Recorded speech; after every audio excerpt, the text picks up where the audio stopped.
প্রশ্ন এসছে ঈদে মিলাদুন নবী উপলক্ষে কি কি আমল করা যায়, আর সূরা কাফের ফজিলত কি? প্রফেসর ইব্রাহিম। ঈদে মিলাদুন নবী বলতে কোন ঈদ ইসলামে নাই, এর কোন অস্তিত্বই নেই। যেটা ইসলামে ঈদ আছে সেটা হলো ঈদ উল ফিতর, ঈদ উল আযহা। সহিহ বুখারী, সহিহ মুসলিম, নাসাঈ সহ বিভিন্ন হাদিস গ্রন্থে ঈদের কথা এসছে। কিতাবুল ঈদাইন, সমস্ত হাদিস গ্রন্থের যে পর্ব ঈদ পর্ব সেখানে লেখা হয় কিতাবুল ঈদাইন, দুটো ঈদের পর্ব। দুই ঈদ বলতে ঈদ উল ফিতর রোজার ঈদ, আর একটা হলো ঈদ উল আযহা কোরবানির ঈদ। এছাড়া তৃতীয় কোন ঈদের অস্তিত্ব ইসলামে নাই। আর নবী সাল্লাল্লাহু আলাইহি ওয়াসাল্লাম নিষেধ করেছেন তার পরবর্তীতে, আল্লাহুম্মা লা তাজআল কবরি ঈদান, হে আল্লাহ আমার কবরকে আপনি ঈদ বানিয়ে ফেলেন না। আমার উম্মতের লোকেরা যাতে আমার কবর কেন্দ্রিক, আমার মৃত্যু পরবর্তীতে এগুলোকে কেন্দ্র করে কোনো উৎসব যাতে পালন না করে তিনি দোয়া করে গেছেন। অতএব যদি কেউ বলেন ঈদে মিলাদুন নবী আছে, তাহলে তিনি বলুন এই ঈদ কত রাকাত, সেখানে কয় তাকবীর হবে, রুকু কয়টা, সেজদা কয়টা, সেখানে কেরাত কি হবে, এসব কোন বিধান আছে? কিছুই তো না, এটা তো শরীয়তের বিধান। হচ্ছে যে সবচেয়ে বড় ঈদ হচ্ছে ঈদে মিলাদুন নবী, এবং আমরা দেখতে পাচ্ছি ঈদে মিলাদুন নবী উপলক্ষে নানা ধরনের আয়োজন করা হচ্ছে, যে 24 দিন, 40 দিন, 45 দিন ব্যাপী নানা ধরনের উৎসব মুখর একটি পরিবেশের সৃষ্টি করা হচ্ছে, এবং বলা হচ্ছে যে সকল ঈদের সেরা ঈদ হচ্ছে ঈদে মিলাদুন নবী। জি, এটি একটা বানোয়াট কথা এবং অসত্য কথা এবং বেদাত। কারণ আসলে নবী সাল্লাল্লাহু আলাইহি সাল্লামকে শ্রদ্ধা জানাবার কৌশল করে রাসূলের আদর্শকে মেরে ফেলা হচ্ছে, তার সুন্নাহকে ধ্বংস করে দেওয়া হচ্ছে। এটি তো তার জন্মের কারণে বিশ্ব মানবতার যে কল্যাণ হয়েছিল সেটা হয়েছিল কোরআন সহিহ সুন্নাহর কারণে।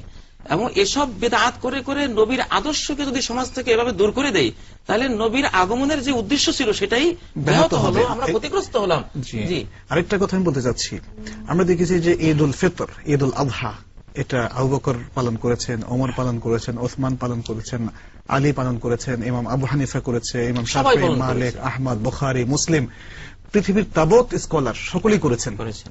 কিন্তু এই যাদেরকে মুসলিম উম্মাহ, গোটা উম্মার লোকেরা মানে, যেমন ইমাম বুখারী, যেমন ইমাম আহমদ ইবনে হাম্বল, ইমাম আবু হানিফা, ইনারা কে ঈদ মিলাদুন নবী পালন করেছেন? সেটা কি ঈদ যে দুটি, এ ব্যাপারে তো সুস্পষ্ট বক্তব্য হাদিসে সেটি যদি একটু উল্লেখ করতেন। জি, নবী সাল্লাল্লাহু আলাইহি সাল্লাম যখন মদিনায় গেলেন দেখলেন যে তারা নবরোজ আর মেহেরজান দুটো উৎসব তারা পালন করে।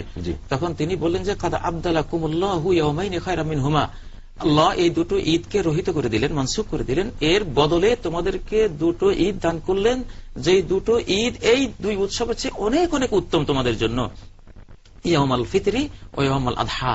সেই দুই ঈদ হলো, একটি হলো রোজার ঈদ আর একটি হলো কোরবানির ঈদ। বাস ঈদ ঈদ কোনটা আছে কি নাই এটা বলবে কোরআন, এটা বলবে সুন্নাহ, এটা আল্লাহ রাসূল বলবেন। এটা এখানে বাংলাদেশ থেকে আমরা মিছিল করে আমরা এখানে যতই আমরা ঈদ বলি, এটা কিয়ামত পর্যন্ত আমরা বললো এটা ঈদে রূপান্তরিত হবে না, যেহেতু এটা ডকুমেন্টসে নাই, কোরআন সুন্নাহর মধ্যে নাই, এটা প্রশ্নই আসে না।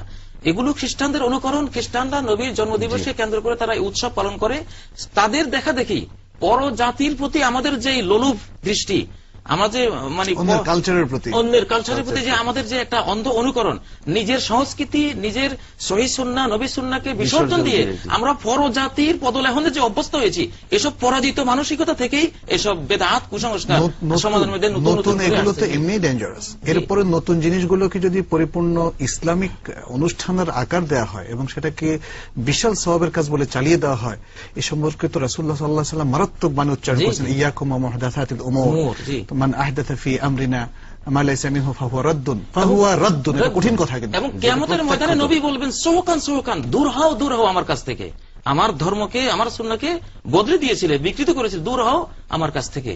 অতএব ইহুদি ধর্ম আজকে পৃথিবীতে নিশ্চিহ্ন হয়ে গেছে। কেন? ইহুদি আলেমরা যার যেটা খেয়াল খুশি হয়েছে ধর্মের ভিতরে ঢুকিয়ে ফেলেছে।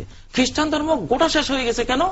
যার যেটা মনে চেয়েছে বস তিনি এটাকে উৎসব পালন করে জাতির মধ্যে দিয়ে দিয়েছেন। এইভাবে খ্রিস্টান ধর্ম শেষ, ইসলাম ধর্ম শেষ, ইহুদি ধর্ম শেষ। কিন্তু ইসলাম ধর্ম আজও টিকে আছে। কেন? একদল সহিহ শুদ্ধ ওলামায়ে কেরাম আছেন যারা কোন কুসংস্কারকে, কোন নব উদ্ভাবিত ইবাদতকে তারা সাপোর্ট দেননি কোরআন সুন্নাহর আলোকে। এই উসিলা, এই বরকতে ইসলাম টিকে আছে, কিয়ামত পর্যন্ত থাকবে ইনশাআল্লাহ।